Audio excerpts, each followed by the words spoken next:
In this video, we're going to show you guys how to run Windows 11 on your Mac using Parallels Desktop. All right, so a couple of requisites before we get to the on-screen portion. We're going to need about 20 to 30 gigabytes of free space. We're going to need a solid internet connection, and then we're going to need to install Parallels Desktop. So we're going to go ahead and start with the installation of Parallels Desktop. I'm going to go to my browser here, and I'm just going to type in Parallels Desktop. Let's click the first link that comes up, Parallels Desktop 26 for Mac. And then as you can see, we actually have access to a free trial. This is a 14-day free trial in which you can get full access to the application. And after the fact, if you want to license it, you'll need to do so in order to continue use. So I'll click try free. And at this point, it's going to prompt us to set an account. So I'm going to go ahead and do that. All right, so I've entered my email. I'll press the blue download button, and that's going to start the download for the DMG. It's already done, so I'll go ahead and double click this to open it. One quick note is that the Apple Silicon processors use the Windows ARM, or if you're using an Intel chip, it will be the x64 based installation. And luckily, Parallels Desktop is actually going to source our download for us. So let's continue on the computer. All right, so we simply have a double click to install button. So I'll just run this installer, and we have to click open on this pop-up. And let's go ahead and press accept. Here we're prompted to enter our password, or we can use Touch ID, which I'll do now. Now, if this is your first time opening or using Parallels Desktop, you're probably going to get prompted to create a new virtual machine. So I'm going to start by hitting the plus button right here. And we have the option here to choose from an installation or image file, or we can get it from Windows 11 from Microsoft. And that's the option we're going to go with in this tutorial. So click the left button and I'll press continue. And here we'll simply press install Windows. We're going to let this download. We'll be right back. All right, guys, I'm currently signing in with my Google account. All right, so I've selected my account and I'll press continue to allow Parallels to use it. And we'll go back to Parallels. Here we have to accept our user account data privacy on the Parallels end, and it should be signing in now. So here we're actually prompted for our Parallels Desktop activation key. Now in this video, we're going to be trying it for 14 days for free. If you want to go ahead and activate it now, you can go ahead and purchase that from Parallels Desktop and then enter your key right here. So I'll press try free for 14 days, and I'll press continue trial for now, bottom right. And at this point, it's actually starting up Windows. So Windows is now booting for the first time, and then we're going to move into some of the Windows 11 initial configuration. The installation process is probably going to take about 15 to 20 minutes. So we're going to let it load here, and then we'll just follow along with the prompts. All right, so the installation has started. We'll come back at the very end.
All right, guys, so the installation is now complete, and we're going to go ahead and proceed with the Windows setup. We'll press allow on this pop-up if we want the files to be managed by iCloud. And then we just need to press here, click to continue.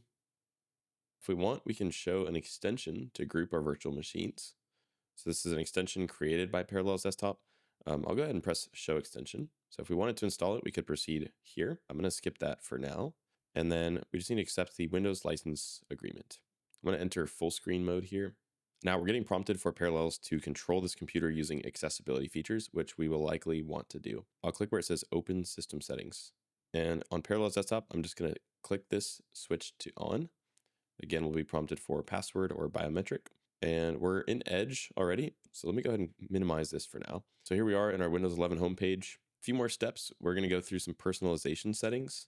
And then we're also going to show you guys how to activate Windows. So if I go to my Windows button here, let's pull up our settings. And actually, we're being prompted to activate Windows. So if we want, we could follow this prompt here. You can also access this anytime by hitting System. And then if we scroll down, we're going to see a tab for activation. So all we have to do is press Change Product Key next to Activation, and it's going to bring up our box here. If you have yet to purchase Windows 11, be sure to check out Indigo software. We have the links in the description box below. At Indigo software, you can purchase Windows 10, Windows 11, or other Microsoft software at a great price. Now, if you already did purchase Windows and you got it directly from Microsoft or from a different vendor, at this point, we will need to locate the product key. In most cases, this is going to be digitally delivered to you via email. And so you'll just want to find your product key in your email, make sure that you're signed into the correct Microsoft account that you want to activate Windows from. And then once those things are in place, we can simply just paste the product key right here. So I'll go ahead and paste, and I'll press next. Here we're getting prompted to activate, so I'll go ahead and press activate. And Windows was successfully activated. After activation, if we go all the way down to About, we can actually view our processor, our installed RAM, and these settings were automatically configured by Parallels Desktop. And then if I go back into activation, we can see that we have Windows 11 Pro successfully activated. So that's all there is to installing and running Windows on your Mac. We are going to show you guys a few additional settings inside of Parallels Desktop. And so at this point, I'm going to go ahead and exit full screen. I'll actually go ahead and quit out of this. Okay, and then in Parallels Desktop, I'm going to press this power button to turn off the virtual machine. All right, so we can see it's off now. Let's go ahead and enter our settings. Okay, and then to access the virtual machine settings, we actually need to enter our virtual machine and completely shut it off. So I'm going to press play over the virtual machine, press continue trial, and then right-clicking on where it says Windows 11, I'll click shut down.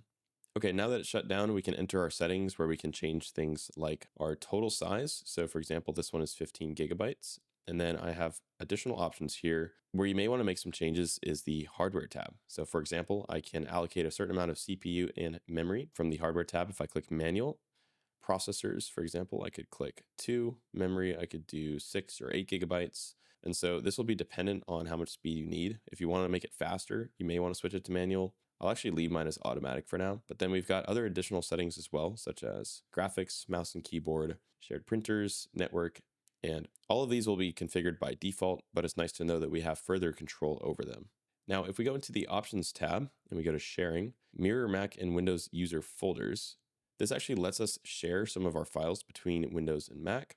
We also have additional settings in the Share Windows tab, and so if you want them to cross, you can enable this here, which it should be by default. If you don't want them to cross, you can actually turn this off and they can act independently of each other. All right, guys, so that's going to do it for today's video. If you have any questions about any of the steps that we covered, feel free to drop those in the comments below, and we'll get back with you as soon as we can. If you're interested in purchasing Windows 10, Windows 11, Microsoft Office, remote desktop licenses, or a wide variety of other Microsoft software at a great price, be sure to check out Indigo software. We'll have all the links down below. As our channel continues to grow, we're constantly looking for new video topic ideas. If you have any video topic ideas of your own, we'd love to know what those are. Most viewer commented requests get made into actual videos on the channel. Lastly, a like and subscribe would be greatly appreciated as it helps to support the channel. Thanks again for watching. We'll see you guys next time.